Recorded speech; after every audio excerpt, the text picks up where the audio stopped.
Bienvenido a la Iglesia Cristiana Cristo Crucificado. Hoy día hablaré del tema Nadie es justo, basado en la carta o epístola a los Romanos, capítulo 3, versos 1 al 18. Te ruego me acompañes en oración, pidiéndole a Dios su bendición. Oremos. Dios y Padre, en el nombre de tu Hijo amado Jesús, nos encomendamos en tus manos, rogándote que nos enseñes tu palabra. Que dé gloria a tu nombre y fortalezca nuestra fe en nuestro amado Señor Jesucristo. Te rogamos tu bendición y te damos muchas gracias. Amén. Pablo escribe a la iglesia que se encuentra en Roma, una iglesia compuesta por gentiles, o sea, gente que no es judía, y por gente que, habiendo sido judíos, habiendo tenido como religión el judaísmo, ahora abrazan el cristianismo, aunque con tintes de su herencia cultural judía. Esto provoca algunos problemas no menores en la iglesia romana, puesto que se solicitaba de la gente que, siendo cristiana, era de origen gentil, cumpliera con algunos mandamientos que están estipulados en el Antiguo Testamento, como por ejemplo guardar el día de reposo o sábado y no consumir ciertos alimentos que serían una ofensa para Dios. Tiempo atrás, la iglesia en Jerusalén había mandado cartas a las iglesias nacientes del mundo gentil que solamente le pedían que se abstuvieran de las siguientes cosas: de no tomar sangre, de ahogado, de fornicación y de apartarse de la idolatría. Eran las mínimas cosas que la iglesia en Jerusalén había dispuesto por el Espíritu Santo para las iglesias gentiles. No les estaban pidiendo a los gentiles que judaizaran, que tomasen, abrazaran la cultura, las normas religiosas del Antiguo Testamento judías. Y Pablo entonces escribe esta carta empezando a decirles que tanto gentiles como judíos, todos somos pecadores y que en Jesús encontramos la gracia de Dios para el perdón de nuestros pecados y una vida nueva.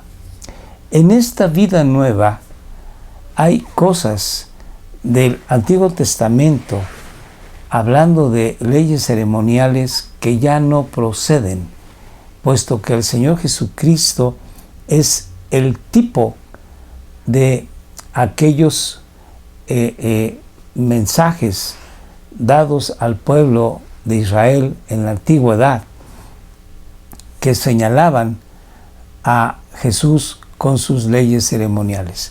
Jesús ya ha cumplido estos simbolismos, y por lo tanto ya no es necesario para el pueblo cristiano, gentil o judío, llevar a cabo esas ceremonias, como por ejemplo abstenerse de no comer ciertos alimentos o de guardar el día de reposo o sábado. Entonces, Pablo ya dijo que los gentiles que no tenían la ley mosaica, ellos tenían la ley escrita de Dios en su corazón y que no podían cumplir la ley a cabalidad, por completo. No podían cumplir la ley de una manera justa y santa, y por lo tanto ellos estaban señalados por el dedo de Dios como pecadores, y que al ser así ellos tendrían que ser enjuiciados en el día del juicio final y sus almas se perderían. Más adelante nos dice que solamente a través de Jesús es como pueden tener vida eterna. Por eso Él dice que Él predica, proclama el Evangelio, las buenas noticias, porque es la forma poderosa de Dios para salvar a todas las personas.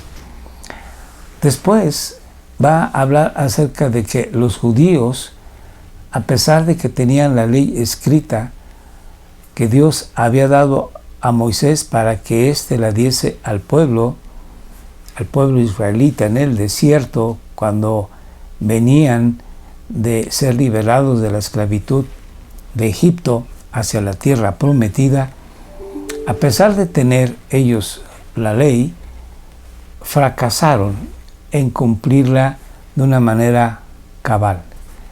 Entonces Pablo sigue hablando acerca de que, si bien es cierto, los judíos fueron grandemente bendecidos, puesto que habían recibido no solamente la ley, sino que habían recibido los pactos de Dios, habían recibido profetas de Dios, y de ellos, de los judíos, vendría el Salvador del mundo.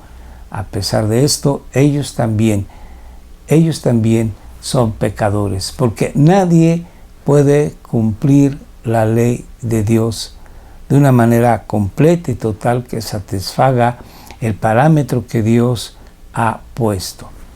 La ley se tiene que cumplir de una manera total y absoluta, también endulzada en misericordia, en gracia y en santidad. El único que la cumplió fue nuestro bendito Señor y Salvador Jesús. Y eso es lo que Pablo va a decirnos al final de esta sección. Así que voy a leer lo que Pablo escribe ahora a los judíos cristianos que vivían en Roma, pero que también estaban en muchas iglesias del mundo conocido de aquel entonces. Leo. ¿Cuál es entonces la ventaja del judío? ¿O cuál el beneficio de la circuncisión? El ser judío tiene una ventaja sobre el gentil o el que no es judío, y hacerse la circuncisión tiene alguna ventaja sobre aquellos que no la hacen. Y Pablo contesta su pregunta. Grande, en gran manera, dicen otras versiones. Grande, en todo sentido, también se puede así traducir, dice Pablo. En primer lugar, dice, porque a ellos, a los judíos, a los israelitas, les han sido confiados los oráculos de Dios. Los oráculos de Dios son las profecías de Dios, la palabra de Dios, dada a través de los profetas al pueblo. Entonces, el pueblo de Israel, el pueblo judío, fue grandemente bendecido, porque ningún pueblo sobre la tierra recibió directamente de Dios sus palabras de vida, que sin embargo, si no se cumplían, vendrían siendo entonces causa de muerte espiritual. Vamos a ver cómo Pablo más adelante, en el capítulo 9 de esta epístola o carta, dice cuáles son las ventajas, que él dice que son muchas, que son grandes en todo sentido. Vamos a ver a qué se refiere Pablo con esto. Leamos cómo dice capítulo 9, versos 4 y 5. Dice, los israelitas, a quienes pertenece la adopción como hijos, y no nada más esto, sino y la gloria futura, los pactos, la promulgación de la ley en el Sinaí, el culto y las promesas. Pero además, algo muy importante, leamos. ¿De quiénes de estos israelitas son los patriarcas, y de quiénes de estos patriarcas, según la carne, procede el Cristo, el Salvador del mundo? Así que los judíos son bienaventurados por haber tenido de parte de Dios estas bendiciones. Pero estas bendiciones se pierden cuando la gente no busca de Dios, no ama a Dios de corazón. Y ese es el triste estado del pueblo de Israel en la actualidad. Y en aquella época también estaban en la misma circunstancia. Aquellos que rechazaban a Jesucristo como su Salvador y Señor eran más culpables que los gentiles, que no habían tenido ni las leyes, ni los pactos, ni diferentes gracias como acabamos de leer de parte de Dios. Sigo la lectura. Entonces dice Pablo que si algunos fueron infieles, y nosotros al leer en el Antiguo Testamento encontramos que en el desierto muchos judíos quedaron postrados, muertos, y en la epístola a los hebreos se nos dice la razón: porque no mezclaron fe, porque no tuvieron fe en Dios. Fueron rebeldes y al serlo fueron castigados con la muerte. Entonces dice Pablo, entonces, ¿qué pasa si algunos fueron infieles? ¿Está fallando aquí Dios? Y no, por supuesto, quienes fallan son las personas. Sigo la lectura. ¿Acaso su infidelidad de esos judíos muertos en el desierto y en otros tiempos anulará la fidelidad de Dios, las promesas que Dios hizo a Abraham? Hay que recordar que Dios le prometió a Abraham que tendría tantos hijos como las estrellas del cielo. Algunos autores dicen que se refieren a los hijos espirituales de Abraham, y que Abraham tendría tantos hijos como la arena que se encontraba en el desierto. Y estos mismos escritores dicen que se estaba refiriendo a los hijos naturales, carnales, descendientes de Abraham, que es el pueblo judío. Como quiera que sea, dice Pablo, la fidelidad de Dios no es anulada por estas personas incrédulas que no abrazaron la voluntad de Dios para ejercerla. Sigo la lectura. De ningún modo, en ninguna manera, dice también otras versiones. Pablo es enfático, como si dijéramos actualmente, no lo quiera Dios. O sea, no, imposible. Sigo la lectura. Antes bien, sea hallado Dios veraz, verdadero, cierto, aunque todo hombre sea hallado mentiroso. Porque es verdad, el hombre es falto, el hombre no cumple su palabra, el hombre no es verdadero.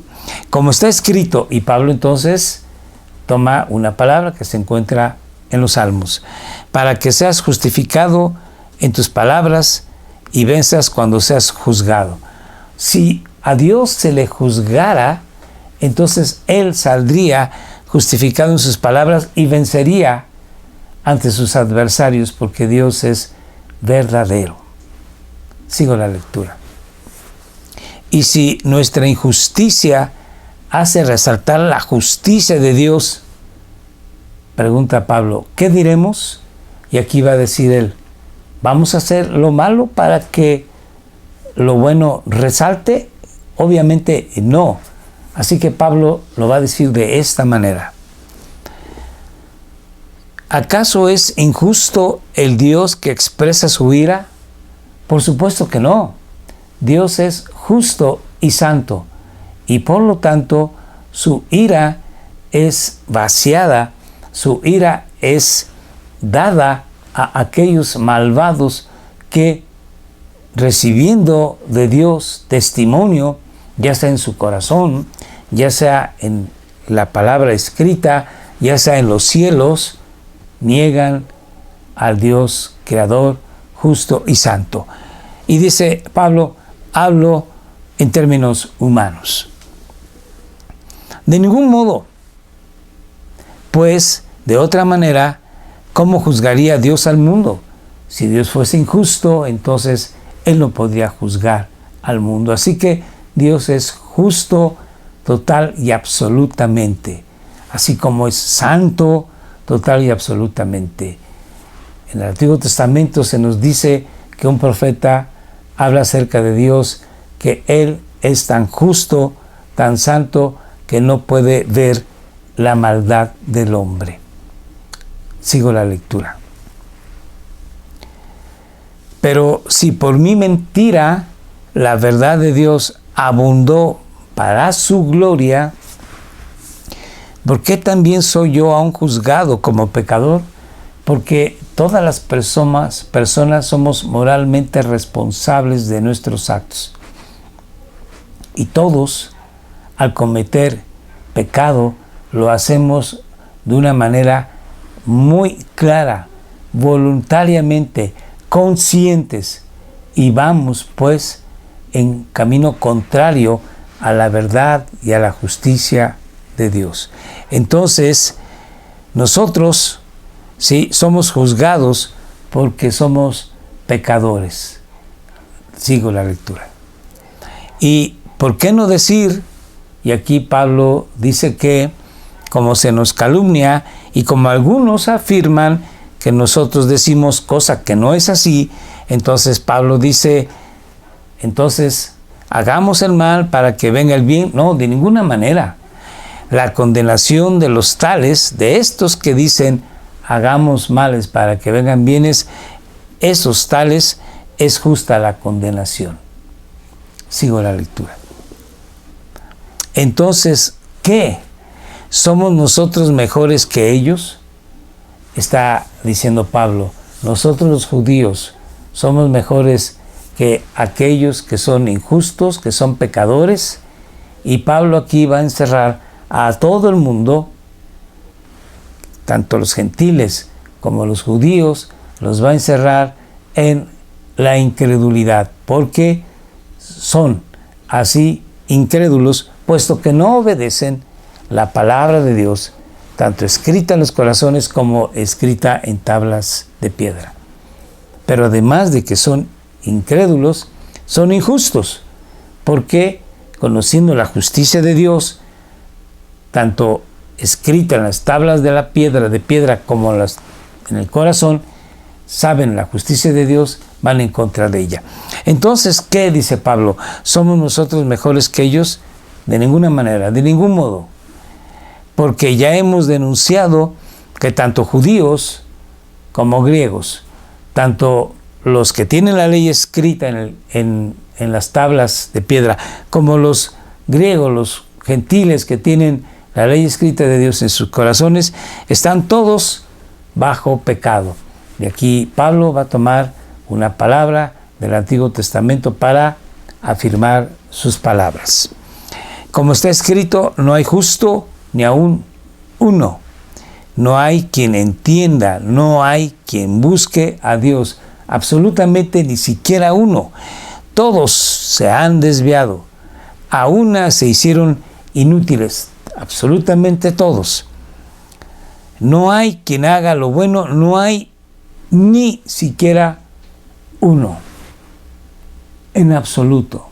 Y por lo tanto, todos merecemos el justo juicio de Dios. Sigo la lectura. Sepulcro abierto es su garganta. La muerte sale de su garganta. Engañan de continuo con su lengua. Veneno de serpientes hay bajo sus labios. Llena está su boca de maldición y amargura. Sus pies son veloces para derramar sangre. Destrucción y miseria hay en sus caminos. Y la senda de paz no han conocido. No hay temor de Dios delante de sus ojos. Pablo termina esta sección diciendo, no hay temor de Dios. ¿Cuál es el temor? Una profunda reverencia a Dios. De tal forma que esa reverencia a Dios nos invita a cuidar lo que hablamos, a cuidar lo que pensamos, a cuidar lo que vemos, a cuidar lo que hacemos. Pero estamos impregnados, dice Pablo, tanto judíos como gentiles, de injusticia, de maldad, de pecado. Más adelante, Pablo va a decir que en Jesucristo entonces hay la justicia de Dios que nos es dada a nosotros. Cuando venimos a Jesús, nosotros le entregamos por fe nuestros pecados. Y Jesucristo tomó nuestros pecados y los llevó a la cruz. Y Él, Jesús, nos da su justicia. Y ahora somos justos, justificados, dice Pablo. Significa la palabra justificado que hemos sido hechos, que Dios ha decretado que somos justos y que esa justicia de Jesús en nosotros nos hace ante los ojos de Dios límpidos y por lo tanto podemos vivir en santidad y por lo tanto podemos vivir una nueva vida que empieza aquí y continuará en la eternidad. Así bueno, pues, para ti y para mí es de alabar a Dios, de agradecer a Dios que en su gran misericordia y bondad nos ha llamado para ser suyos. Ciertamente tropezamos, caemos, fracasamos, pero Dios en su gran misericordia nos levanta y nos limpia y nos lleva hacia adelante. Pablo en esta epístola va a hacer hincapié en que nosotros tenemos que hacer morir la carne o la naturaleza vieja con sus apetencias, con sus deseos, para vivir una vida santa que agrade a Dios. Y empieza poniendo el fundamento de que todos somos pecadores, todos somos injustos, pero por la gracia de Dios, los que creemos en Jesucristo, empezamos una nueva vida. Así bueno, pues, tú y yo agradezcamos a Dios por Jesucristo. Oremos. Dios y Padre, gracias te damos por Jesús, tu Hijo amado, en quien tenemos redención de nuestros pecados. Te rogamos, nos ayudes a vivir el día a día que glorifique tu nombre. En el nombre de nuestro Señor Jesús, gracias. Amén. Muchas gracias por estar con nosotros. Te invitamos a que nos veas en YouTube o en Facebook, que nos escribas en Telegram o WhatsApp. Acompáñanos todos los martes, jueves y sábados en nuestros estrenos a las 7 de la noche. Estamos empezando prácticamente la carta a los Romanos, estamos en el capítulo 3. Puedes ver los capítulos anteriores. Acompáñanos pues, invita a tus familiares y amistades a que nos vean. Muchas gracias, Dios te bendiga.